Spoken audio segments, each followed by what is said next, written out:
Mr. D.S. Kulkarni, Chairman. Please welcome him with a huge round of applause, ladies and gentlemen.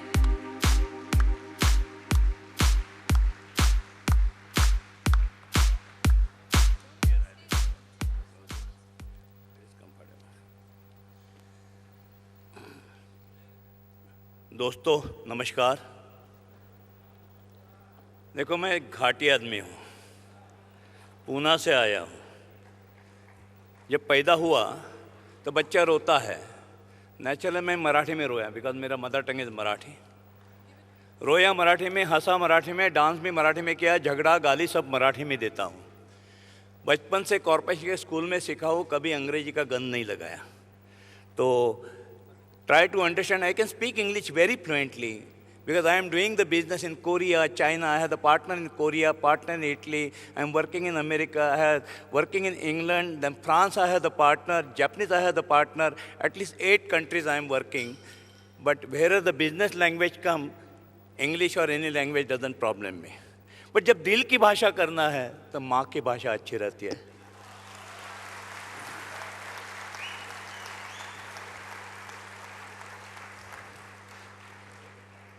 Marathi में बोलूँगा तो शायद आप भाग जाएंगे, नहीं जाएंगे। मैं हिंदी में बोलूँगा, मेरा हिंदी है ना दिल्ली वाला, ना यूपी वाला, ना बम्बई वाला, ना पूना वाला, टिपिकल अलग हिंदी है। थोड़ा संभाल लेना। आप सब स्मार्ट है, सीमेंट कंक्रीट पत्थर में डेवलपर के साथ काम करते हैं। डेवलपर इतना स्मार्ट नहीं रहता क्योंकि उसके थोड़े हाथ, थोड़ी उंगली काली होती है, थोड़ी सफ़ेद होती है, सब कुछ आपको मालूम है। मैं डेवलपर हूँ, तो उसमें से आप स्मार्ट है। आप हमारे डेवलपर की जान है, आप हमारे डेवलपर के आँख कान और नाक है। आपको जितना मार्केट समझता है, मैं समझता हूँ कोई बिल्डर डेवलपर को नहीं समझता है। मैं जो भी प्रोजेक्ट लॉन्च करता हूँ पुणे में, जो भी नया लैंड लेता हूँ, तो पहले मैं मेरे दोस्तों के पास जाता हूँ। हमारे रवि वर्मा जी इधर बैठे हैं।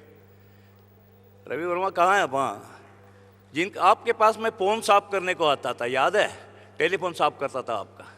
तो आपने जितने हिंदी मेरे को, जितने रियल इस्टेट ब्रोकर, रियलेटर, आप जो भी कंसल्टेंट बोलते हैं, और कोई नहीं देता। मैं कोई भी ज़मीन को पाँव रखने से पहले मेरे सब दोस्तों को पूछता हूँ क्या ले लूँ, फिर ले लेता हूँ। एक मजाक की बात है, आप सीरियसली नहीं लेना। तो अगर ज़मीन में कुछ हो गया तो पाप पुण्य वो रिलेटर को लगता है। वो कैसा मालूम है? जब आप काफ़ी जैन हो गए, वेजिटेरियन हो गए, गुस्सा नहीं करना, लेकिन मज़े की बात है। अब कभी खाटिक के दुकान में जाएंगे, जब वो दुकान पहला खोलता है बकरा काटने का, तो वो पहला कस्टमर को पूछता है काटू क्या? वो हाँ बोला तो काटता है। तो पाप उसको नहीं लगता, काटने वाले को, जो खाने वाले को लगता है। मजाक की बात छोड़ो। आपकी नींद हुई है, ऐसा मैं समझता हूँ कि खाना हो गया, नींद हो गया। जैसे मैं बोर करने लगूंगा, मेरे को मालूम नहीं आपने मेरे को कितना टाइम दिया। हम पूना वाला लोग हैं, खुद को बहुत शाना समझते हैं। एक माइक हाथ में रहा तो साला कितना घंटा बात करेंगे। मानो 2 माइक सामने रखा है और हम देखने को अच्छा नहीं। पिक्चर भी इधर आता है, मेरा फोटो आता है ना कहीं ऊपर, तो आता हो। 5 मिनट में बात कैसा करूँ यार? दिल की बात 5 मिनट में नहीं होती। ये थोड़ी सी कोई लड़की पे लाइन मारना है, एक आँख मारा और लाइन खत्म हो गया, ऐसा नहीं होता।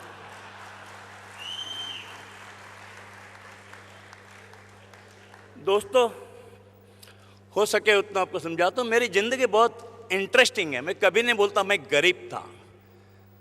मैं कितने रूम का मेरा बंगला था मालूम है? मुकेश अंबानी का भी इतना नहीं होगा। मैं 600 रूम का बंगला था जब बचपन में पैदा हुआ। तो क्या था मालूम है? हम वाड़ा संस्कृति में रहते। जैसे तुम चाल संस्कृति में, बॉम्बे के अंदर चाल संस्कृति थी, वैसे कस्बा पेट जो गरीबों की बस्ती रहती है, जिसको मराठी में टिळक तेला तेला तांबोळ्याची वस्ती म्हणायचे। अरे एक गली में 30-30 वाड़े समझते ना आप? एक वाड़े में 20-20 टेनेंट। अच्छा 20 टेनेंट इंटू 30, 600 रूम हो गए। अरे कोई घर, वो फ्लैट का ज़माना नहीं था। मैं 50 साल का जन्म है मेरा। कोई उधर कुलूप किल्ली नहीं लगाता था। हर खोली को कभी ताला था ही नहीं, ताले वाले का काम ही नहीं था। ये हम कड़ी भी नहीं लगाते थे। ये मेरा हिंदी समझ के हंसना नहीं, लेकिन वो 600 गली के 600 रूम हमारे थे। कोई भी रूम में घुस जाओ, जहाँ जी चाहे खाना खाओ, थक गए सो जाओ। कोई ग्रैंडफादर के हाथ से स्टोरी सुनो, कोई किसी के माँ स्टडी लेते थे उसके साथ स्टडी करो। इतना ब्यूटीफुल लाइफ था। हम बिल्डर ने उसको वो पूरा खोली को, वो चाल को एक कुलूप बंद संस्कृति में कन्वर्ट किया फ्लैट का। दूसरे के घर में क्या होता है, बाजूले के घर में क्या होता है, कोई समझता नहीं। लेकिन मेरी ज़िंदगी तो बहुत रिच हो गई। मेरे वडील पुलिस कांस्टेबल थे, मेरी माँ स्कूल में सिखाती थी, और बचपन से ऐसे दोस्त थे कि जो दिन भर मेहनत करते थे। स्कूल छूटने के बाद एक पीनट बेचने वाला था, एक पेपर डालने वाला था, उसको हेल्प करो, एक टांगा चलाने वाला था। तो घोड़े को खरारा करना, वो टांगे वाले का जो मैं उसके स्कूल छूटने के बाद उसके पास जाता था खेलने को, तो उसके पिताजी बोलते थे पहला काम कर फिर जा खेलने को। तो क्या काम करो, तो घोड़े को चना खिलाओ और घोड़े को खरारा करो, उसको मॉलिश करके दे दो। देखो मैं कब से देखा प्यार क्या होता है। जब मैं घोड़े को मॉलिश, खरारा बोलते मराठी में, मेरे को हिंदी में क्या मालूम नहीं, तो जो आंखों से देखता था ना, और जो पूंछ हिलाता था, और जो बॉडी को ऐसा थर करके कराता था, वो प्रेम अलग था। उससे मैं सीख गया आदमियों से प्यार करेगा तो क्या होगा। घोड़े से मैंने सिखाया कि प्यार कैसा करना चाहिए। न्यूज़ की पेपर लाइन चलता था, चाय की दुकान में कब्बशीद होता था, उससे मैं सीख गया। मेरी माँ और पिताजी ऐसे नहीं बोलते थे कि तू इधर जाके काम कर, नहीं तो बोलने की स्टोरी बहुत रहते हैं। मैंने बचपन में क्या क्या काम किया, मैंने चाय की दुकान में काम किया, फिर मैंने घोड़ा चलाया, ऐसा नहीं है। मेरे दोस्त स्कूल छूटने के बाद, कॉरपोरेशन का स्कूल 12 बजे छूटने के बाद घर आके क्या करूँ। हमारे ज़माने में टीवी नहीं था, रेडियो था, वो भी अमीर आंटी के पास था। बिना का गीत माला सुनने के लिए उसके घर जाना पड़ता था। तो दोपहर 12 साढ़े 12 बजे के बाद कुछ खेलना है तो 7-8 दोस्त लेके क्रिकेट खेलना चाहिए। 7-8 दोस्त उनके पास जाओ, चल रहे खेलने को, तो उनके पिताजी बोलते थे पहला काम कर फिर जाओ खेलने को। अरे मेरा दोस्त मेरे साथ खेलने को नहीं आता, वो मेहनत कर रहा है, तो मैं उसको क्यों नहीं मदद करूं। तो बचपन से 8 या 10 साल से मैं 2-5 रुपया कमाना चालू किया। जहाँ हेल्प करता था वहाँ 2-5 रुपया कमाना चालू किया, और मेरी खुद की कमाई होने लगी महीने की 5 रुपये। उस ज़माने में 5 रुपया बहुत बड़े थे। 1 आने में भेड़ का पूड़ा, 1 आना घंटे पे साइकिल, और 4 आने में सिनेमा देखने को मिलता था। वैसा बड़ा होते गया, स्टोरी बहुत लंबी है मेरी, कम से कम 1.5-2 घंटे का स्पीच का DVD मराठी में है, तुम्हें भी घड़ाना। मैं काफ़ी मोटिवेशन स्पीच देता हूँ। जैसे कल बारामती में 5000 लड़कों के सामने शरद पवार जी की विद्या प्रतिष्ठान स्कूल में मेरा लेक्चर है। 15 दिन पहले जलगांव में था। लाइक दिस मैं मोटिवेट करने को जाता हूँ लड़कों को कि देखो आपके पास पैसा नहीं है, आपके पास अंग्रेजी नहीं आता है, कोई गॉडफादर आपके पीछे नहीं है, तो डरो नहीं है। भगवान में ये 2 हाथ आपको दिए ना, नौकरी की भीख मांगने के लिए नहीं है, नौकरी बांटने के लिए दिए। ऐसा स्पीचेस देते हैं, उनको घुमाता हूँ। तो ये मेरा प्रैक्टिकल नॉलेज मैं हमेशा शेयर करते घूमता हूँ, क्योंकि देखो ज्ञान बांटने से बढ़ता है। भाकरी घुमाई नाही तो मराठीमध्ये भाकरी फिरवणे की करपते म्हणतात, तो ज्ञान बांटने से बढ़ता है। अरे मुट्ठीभर अनाज जमीन में डालो तो 1 पोता आ जाता है, 10 पोते डाले तो 100 पोता आएगा। आपका ज्ञान आपके पास नहीं रहना चाहिए, और जितना चाहे उतना बांटना चाहिए। वो हिसाब से मैं करता हूँ। जब मैं बचपन से छोटे बिजनेस काफ़ी करता था, आपको स्टोरी बताऊंगा, कम से कम 2 घंटा लगेगा। मेरे को इन्होंने 20 मिनट दिया है तो मैं शॉर्ट में बताता हूँ। तो जैसा बड़ा होने लगा, न्यूज़पेपर बेचा, दूध बेचा, लॉटरी टिकट बेचा, फिर दीवाने में फटाके बेचा। जो बच्चे गरीब के बच्चे काम करते वो सब मैंने किया, लेकिन मेहनत के काम थे, अच्छे थे। जब 20 साल का हो गया तो मेरा ज़िंदगी का पहला बिजनेस चालू हो गया, टेलीस्मेल। मैं जब MES कॉलेज में था, पूना के MES कॉलेज में कॉमर्स में, FY BCom में, तो छुट्टी के अंदर मई महीने में मेरे को किर्लोस्कर ऑयल इंजन में 2 महीने का जो छुट्टी का जॉब होता है उसमें भेजा गया था। उधर में परचेज डिपार्टमेंट में उन्होंने मेरे को क्लार्क का ट्रेनिंग दिया था। तो देखा तो उधर एक टेलीफोन एक्सचेंज के रूम थे, किर्लोस्कर ऑयल इंजन खड़के, कम से कम 200 फ़ोन थे। ऐसा इतना बड़ा बॉक्स होता था, और टेलीफोन ऑपरेटर थे। आज के ज़माने में फ़ोन नहीं थे, कान को ऐसा ईयरफोन, सामने माइक, और गुड आफ्टरनून कोयल, खट खट खट। बहुत इंटरेस्टिंग लगा। मैंने वो साहब को पूछा, साहब मेरे को ये सिखाओ ना, ये क्या बिजनेस है। वो बोला दोपहर 4 बजे के बाद आ जाओ। जैसे मैं दोपहर 4 बजे के बाद गया उनके पास, तो उन्होंने मेरे को कान को ईयरफोन लगा और सामने ऐसा माइक लाया। जैसा माइक आया मैंने हाथ से बाजू किया, क्योंकि माइक से डेटॉल का बास आता था। क्या होता था, हर 30 मिनट ऑपरेटर बदलता, इतने नज़दीक लेके वो बात करते थे, एक दूसरे का उसका कुछ प्रादुर्भाव नहीं हुए तो डेटॉल लगते थे उसके अंदर, कॉटन का डेटॉल पे। मेरे मन में आया अगर डेटॉल के बदले अगर परफ्यूम का बास आता तो क्या बाहर आती थी।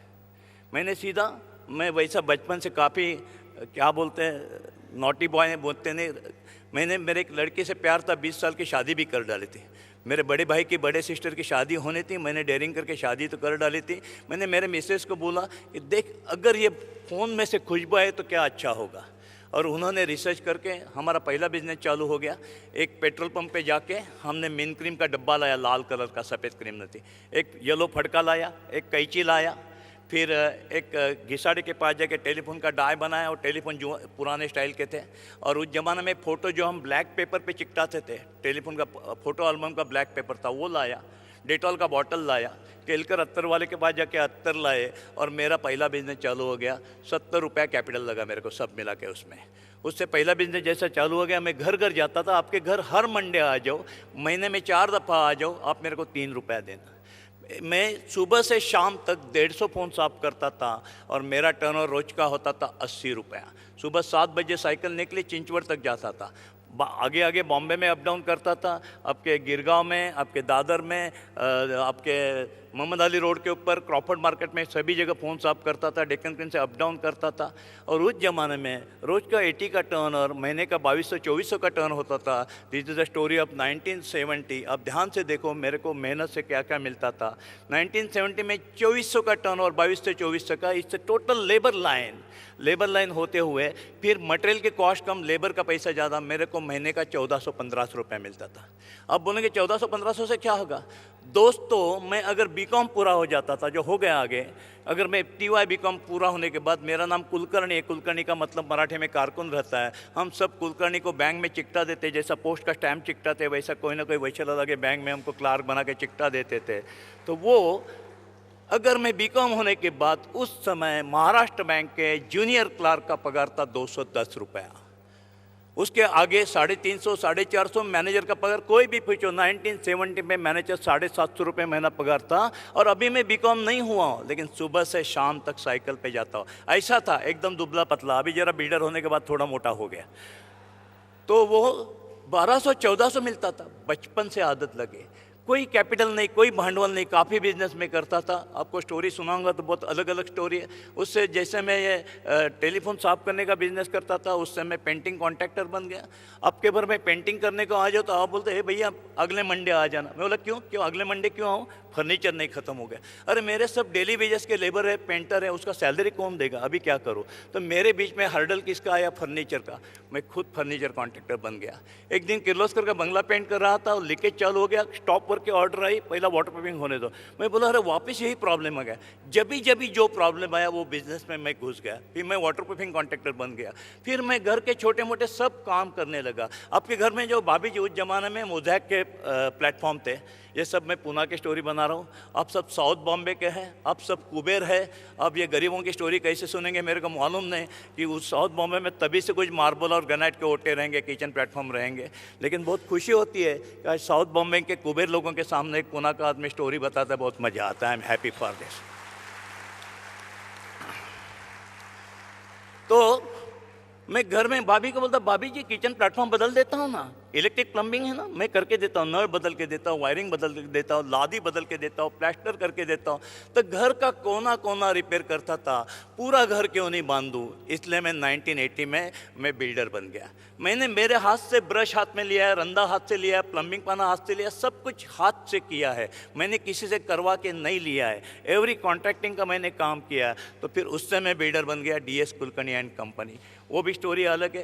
कैपिटल नहीं था, 25,000 रुपये एक से लिया, पहला वाड़ा खरीदा, उस समय मोनोपोली थी। 76 में अर्बन लैंड सीलिंग एक्ट आ गया। 80 से आसपास बिल्डर का जन्म हो गया। नहीं तो 76 से पहले पूना में सब लोग, छोटे लोग, कितने भी छोटे हो, पोस्टमैन, शिक्षक, वो प्लॉट लेते थे खेती का, एक कोऑपरेटिव सोसाइटी बनाते थे और अच्छा 2-3 गुंठे में 2,000-3,000 फुट के प्लॉट में फर्स्ट क्लास घर बनाते थे। 3 बेडरूम का बंगला, नाम देते थे अंबाबाई कृपा, साई कृपा, श्रम साफल्य, ऐसा अच्छा नाम देते थे। वो ज़माना अलग था। अर्बन लैंड सीलिंग आने के बाद प्लॉट का धंधा बंद हो गया। तो हर गली में, हर जहाँ वाड़ा मिलना, आपके बॉम्बे में रीडेवलपमेंट का बिल्डिंग मिलना, एक की मोनोपोली हो गई थी कि वो एरिया में वही बिल्डर को मिलेगा, दूसरे को नहीं। That is the story of 1980। उसमें मेरे को एक मिल गया वाड़ा और मैं उससे बिल्डर हो गया। 1980 से आज 2015 तक ऑलमोस्ट मैंने पूना के अंदर मोर देन 42,000 अपार्टमेंट डिलीवर कर दिए। बॉम्बे के अंदर 1,500 अपार्टमेंट डिलीवर कर दिए। आज पूना, बॉम्बे, नासिक, चेन्नई, कोयम्बतूर, देन बेंगलोर और अमेरिका में मैं काम कर रहा हूँ। आप बोले कि DS कुलकर्णी इतने जगह क्या करते हैं? मेरा एक सिंपल थीम है, मैं कोई अपॉर्चुनिटी नहीं छोड़ता हूँ। अपॉर्चुनिटी मीन्स संधि, कभी किसी को ना नहीं बोलता। आप में से कोई भी भाई साहब अगर आप आए और बोले कि चलो पुणे में हम बोइंग विमान की फैक्ट्री डालें, मैं हाँ बोलूँगा। ये भी नहीं पूछूंगा पुणे में एयरपोर्ट को जगह नहीं मिलती तो विमान की फैक्ट्री कहाँ डालेंगे। लेकिन मैं कभी किसी को ना नहीं बोला, हाँ बोला। हाँ बोलने से नुकसान नहीं होता, फ़ायदा होता है। क्यों भाई ना बोले?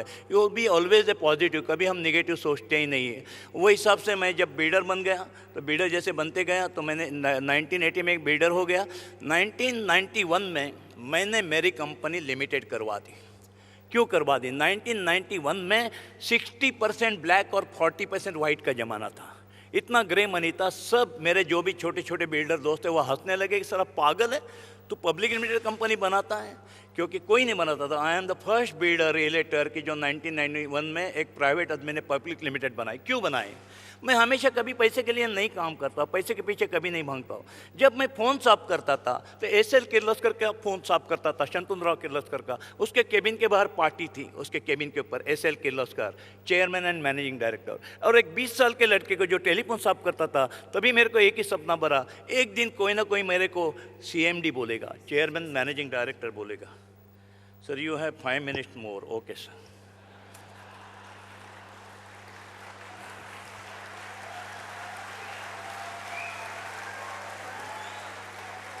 मैडम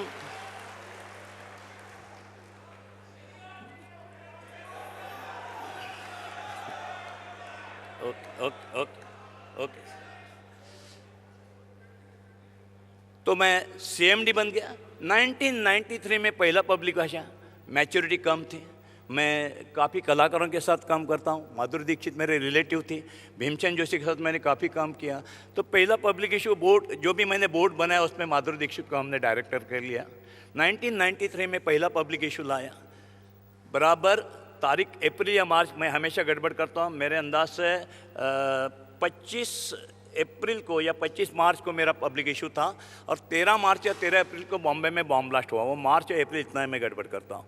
तो जब पब्लिक इशू आया तो विदिन 10 बॉम्ब ब्लास्ट हुआ बॉम्बे के अंदर, बहुत बड़ा जो स्टोरी हुआ। और उसके बाद 12 दिन में पूरा मेरा पब्लिक इशू वॉश आउट हो गया, पूरा वॉश आउट हो गया। और पूरे उसके साल भी, एक साल कभी भी निगेटिव होता हम चिंता नहीं करते, डरते नहीं। एक साल मैं फेमस था क्योंकि पूरे ऑल इंडिया के न्यूज़पेपर में एक ही news, Madhuri Dixit maybe number 1 in Bollywood लेकिन फ्लॉप शो इन पब्लिक। चलो उससे भी पहचान हो जाती। हिम्मत नहीं छोड़ा, डरा नहीं। मेरे पास जो भी मैंने कमाया था, घर बेचा, बीबी के गोल्ड बेचे, मैंने खुद सब बेच के मैंने शेयर की कंपनी जिंदा रखे। मेरा सपना टूटने नहीं दिया। वापस मैंने काम चालू किया, मेरी लिमिटेड कंपनी सक्सेसफुल की, इशू थ्रू करवाया। फिर 2006 में मैंने जब सेकंड टाइम पब्लिक इशू लाया तो मेरे को भगवान ने सब इच्छा मेरी पूरी करवा दी। 10 रुपये का शेयर 275 रुपये में लाया, 49% और सब्सक्राइब हो गया और मेरे को मेरा ड्रीम पूरा हो गया। तो हमेशा आज तक ये टाई की भी तो स्टोरी है। मैं बिल्डर का ड्रेस पहले से पहनता हूँ, बिल्डर का ड्रेस कभी नहीं पहना, ये टाई पहनता हूँ। मैं जब फ़ोन साफ करने जाता था, किर्लोस्कर के पास जाता था, होटल ब्लू डायमंड का फ़ोन साफ करता था, तो प्रभाकर पंत किर्लोस्कर थे, उन्होंने मेरे को पूछा क्या ताज का फ़ोन साफ करेंगे? मैं बोला क्यों नहीं करूँगा, हाँ तो मेरे नसीब में हाँ बोलता हूँ। उन्होंने मेरे को लेटर दिया, मैं ताजमहल होटल के बाहर आया और वो मेरे पास लेटर था, वो लेटर वो वॉचमैन को दिखाया।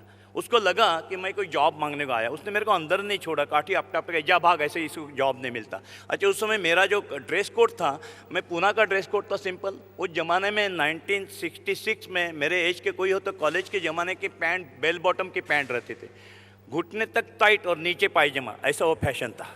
ऊपर एक शर्ट, पाँव में रबरी चप्पल, हाथ में एक चमड़े की बैग, और मैं दरवाजन को पूछता। मैंने कॉमन सेंस नहीं चलाऊँ, घाटी होना ज़्यादा नहीं समझता, कैसा शाइनिंग करना चाहिए, कैसा मार्केटिंग करना चाहिए। अगर सीधा अंदर घुस जाता और काउंटर पे दिखाता तो कम से कम मेरे को इंट्रोड्यूस करवा देते। वापस मैं पूना में गया, किर्लोस्कर को बोला कि सॉरी साहब, मेरे कपड़े की वजह से उन्होंने नहीं अंदर छोड़ा। तो किर्लोस्कर ने मेरे को 100 रुपये निकाल के दिया। 8 से बेल बॉटम के टांगे वाली की पैंट बंद करना, अच्छी पैंट डालना, पाँव में शूज़ डालना, फुल शर्ट करना, शर्ट इन करना और ये टाई पहनना। उस दिन से DS कुलकर्णी 1973 से ये टाई डालता है। जब फ़ोन साफ करने जाता तो साइकिल पे टाई था, लोग हंसे नहीं हंसे। जैसे स्कूटर लिया तो स्कूटर पे टाई था और आज तक ये टाई पहनता हूँ। बीच में 2 साल मैं बिगड़ा गया था बिल्डर के ड्रेस में।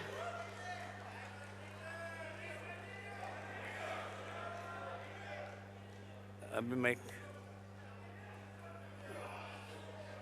अब लास्ट 3 मिनट ये इधर से हाथ जोड़ते हैं, मेरे को सबका रिस्पेक्ट रखना। लास्ट 3 मिनट दे तो खत्म, एक 2 स्टोरी बता के छोड़ देता, वैसा तो काफ़ी है। एक, जब मैं बिल्डर का ड्रेस पहना था, थोड़ा बिगड़ा गया था। उस जमाने में बिल्डर का ड्रेस कैसा था, बीच में काफ़ी क्रेडाई के भाषण में ये मैंने स्टोरी बताई, काफ़ी बिल्डर को लेक्चर देता हूँ कि बिल्डर का ड्रेस था वाइट सफारी, सफ़ेद सफारी, सफ़ेद बूट, रेबन का गॉगल, 5 का पैकेट। कुर्सी पे सीधे नहीं बैठते, ऐसे टेढ़े क्यों बैठते मेरे को मालूम नहीं। अरे सीधा बैठो ना। और इस शर्ट के 2-3 बटन ओपन इधर के। तो मैं उनको बोलता था, मैंने बोला है, मैंने दिल्ली के कड़े में बोला, अरे तुम ये बटन क्यों खोलता है? अगर छाती दिखाने का शौक है तो बीबी को दिखाओ, खुद को क्या सलमान खान समझते हैं क्या? अभी सलमान खान भी तो बटन लगा देता है। तो एक बिल्डर ने बोला, पागल तू घाटी है, हम क्यों रखते मालूम नहीं। मतलब क्यों? मेरे को मालूम है। मतलब बोला नहीं। अरे सब कुत्ते की चेन गले में डालते हो, जो भी गुंठा मंदिर होता है, मतलब सोने की इतनी जाड़ी जाड़ी चेन, इधर सोना इधर सोना इधर सोना इधर सोना, ये क्या लफड़ा है? ग्राहक भाग जाएगा। You must know your customer, who is your customer. आपके कस्टमर है मध्यम वर्गीय पांडर पेशे। आप बॉम्बे हो पूना हो, आज तक मेरे पूना बॉम्बे सब दुनिया के मिल के 45,000 का हैंडल किया है, उसमें से खाली 100-150 बहुत रिच लोग होंगे। भले बैंक का बहुत बड़ा ऑफिसर हो, he is also the white collar middle class. घर ये इमोशनल चीज़ है, घर शो की चीज़ नहीं है। कोई सिगरेट या विस्की का धंधा नहीं है वो कि उसको शो करे या इंग्लिश कैलेंडर जैसा कैलेंडर गर्ल लाए, नहीं है ये बिजनेस। एक घर लेने वाली जो रहती है कस्टमर, वो स्त्री है। You must know your customer. आप मेरे कभी ऑफिस में आएंगे, आप हमारा अभी ये साल का बजट, हमारा बैलेंस शीट क्लोज हो गया सब ग्रुप के, आज 9,000 लोग काम करते हैं। इस साल का टर्नओवर 7,500 करोड़ से आगे गया। तो आप मेरे पुणे ऑफिस आ जाओ और बोलेंगे DS कुलकर्णी कितना झूठ बोलते हैं, कितना शेंडी लगाते हैं, आपका ऑफिस ऑर्डिनरी कैसा। मैं हमेशा बोलता ज़िंदगी भर ऑर्डिनरी ऑफिस रखूँगा, क्योंकि जो मेरे कस्टमर है ना वो पांडर पेशा है। उनकी अवस्था कैसी रहती है मध्यम वर्गियों की, बकरी की पूंछ जैसी। ना मच्छी उड़ा सकते हैं ना अबरू झाँक सकते। लोन मिलेगा, अच्छा बिल्डर देगा, पोजीशन देगा, रिलेटर अच्छा है, उसकी उनको चिंता है। तो उनको मैं हमेशा बोलता हूँ, बिल्डर को कस्टमर बोलेगा घर जाके बीबी को कि चलो, अरे DS कुलकर्णी पोजीशन नहीं देता है, बीबी के सामने जोर में चलेगा, कल जाऊंगा DSK के पास, चिल्लाऊंगा उनको, पोजीशन नहीं देता है, फ्लैट लीकेज हो रहा है, क्या झूठ बोलता है। दूसरे दिन बिल्डर के ऑफिस में आएगा, वो बाहर सरदार जी गन वाला, काले काले ग्लासेस, अंदर अंधेरा, सब ग्लास के अंदर बैठे, आधा ठंडा हो जाता है। अब धंधा नहीं कर पाओगे। अगर कस्टमर आपके साथ झगड़ा कर सकता है, DSK क्या समझ रहे खुद को, तो समझना आप जीत गए। कस्टमर आपको डरता है और बाहर बोलता है आपके पीछे, समझना आप हार गए। This is the simple story to win the customer. इसलिए आज भी मैं ख़त्म करता हूँ, चिंता नहीं करो, 2 मिनट काफ़ी है। आज भी मेरे पूना के ऑफिस में आप फ़ोन करेंगे, मेरे पास मैक्सिमम मैं पूना में 98% काम करता हूँ। पूना के ऑफिस में फ़ोन करेंगे तो फ़ोन होल्ड ऑन म्यूज़िक के ऊपर आपको मराठी भावगीत सुनने को मिलेगा। भैरव कब लगाना है, भैरवी कब लगाना है, भातुकलीच्या खेळामधले राजा आणि राणी अर्ध्यावरती डावा मांडीला, कभी नहीं लगाना, दुख भरा गाना नहीं लगना चाहिए, वो होना चाहिए। वही मेरे टोयोटा में जाएंगे, टोयोटा में जाएंगे तो पूरा इंग्लिश हिंदी गाना, क्योंकि कार का डिसीजन जैसा घर का डिसीजन कितना भी अमीर आदमी रहे, लेडीज लेती है, लेडीज जो बोलेगा वही हस्बैंड को घर लेना पड़ता है। वैसा कार में कॉलेज का लड़का जो बोलेगा वही कार का कलर और कार का डिज़ाइन लिया जाता है। तो उधर यंग जनरेशन का कदर रखना चाहता है। तो दोस्तों, ग्राहक ओळखो, ग्राहक पहचानो, काफ़ी बताना है, मैं इतना ही आपको बोलता हूँ कि आप पूना में जरूर आइए, मैं आपकी स्टोरी, आपकी तमन्ना पूरा कर दूंगा। हमारा ग्रुप आंखों से देखिए, मैंने ड्रीम सिटी जो बनाई है, जो गिनीज बुक ने हमें लिख के दिया और गिनीज बुक ने हमको रिप्लाई दिया, हमने चैलेंज किया है कि पूरे वर्ल्ड में ड्रीम सिटी जैसा कोई भी वेल प्लान ब्यूटीफुल सिटी है नहीं। इधर यस बोलो या तो ना बोलो, हम नंबर 1 है, हम बोलते हैं। हम मराठी नहीं हूँ, मैं घाटी नहीं हूँ, हम ड्रम बजाने वाले जोरदार आपके जैसा हो, साउथ बॉम्बे वाले का जैसा हो, हमें चाहिए। झूठ कुछ नहीं है इसमें, झूठ कभी नहीं बोलता। गिनीज बुक का रिप्लाई आया है, till they are searching there is no city. मैं आपको इन्वाइट करता हूँ, आप आ जाओ। आप मेरे पूरी टीम, मेरा ऑफिस शिवाजी पार्क में, इधर बाहर भी स्टॉल है, आपको मैं लेके जाऊंगा। देखो हमारा फ्रेंच कॉलेज कैसा है, जो दुनिया के 170 अवार्ड मिले, जिसमें अमेरिकन स्टूडेंट आना चाहते हैं। हम टोयोटा में नंबर 1 क्यों है पूरे वर्ल्ड में, आके देखिए। तो what is the customer service, ग्राहक को कैसा जीतना चाहिए। कभी भी ना हम हमारे स्टाफ को सिखाते हैं, कभी भी ग्राहक के खिस्से में हाथ नहीं डालो, कभी भी ग्राहक के खिस्से में हाथ नहीं डालो, और हाथ नहीं डालना तो उसके हृदय में डालो, इधर हाथ डालो। वो शिकवण है हमारे लोगों को। आप आके देखिए, हमारा ड्रीम सिटी आके देखिए, और कभी खुद का कम ना सोचिए। मेरा 2 चीज़ बोल के मैं मेरा भाषण ख़त्म कर देता हूँ।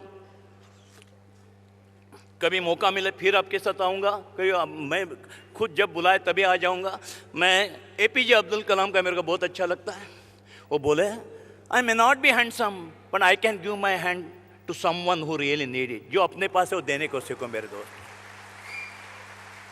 और कभी किसी से कंपटीशन नहीं करो। मैं कोई बिल्डर से कंपटीशन नहीं करता। किसी के पास विमान है या किसी के पास मर्सिडीज है, मैं नहीं सोचता। कंपटीशन करना है खुद के पास। मैं हमेशा चाहता हूँ कभी किसी से आगे जाना है ना, तो देखो आपको किसके साथ कंपटीशन करना है, तो उससे ज़्यादा मेहनत करो, उससे ज़्यादा पैसा नहीं कमाओ। वो जितना मेहनत करता है उससे ज़्यादा मेहनत करो।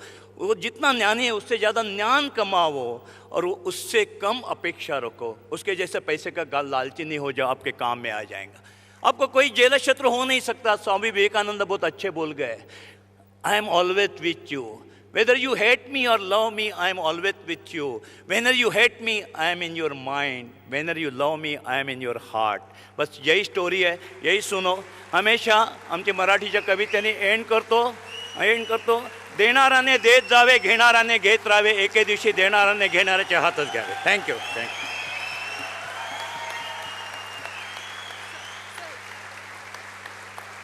Ladies and gentlemen, एक बार और इनके लिए जोरदार तालियां हो जाए। Mr. Kulkarni here, requesting Mr. Arvind Idlani ji to please present a token of appreciation.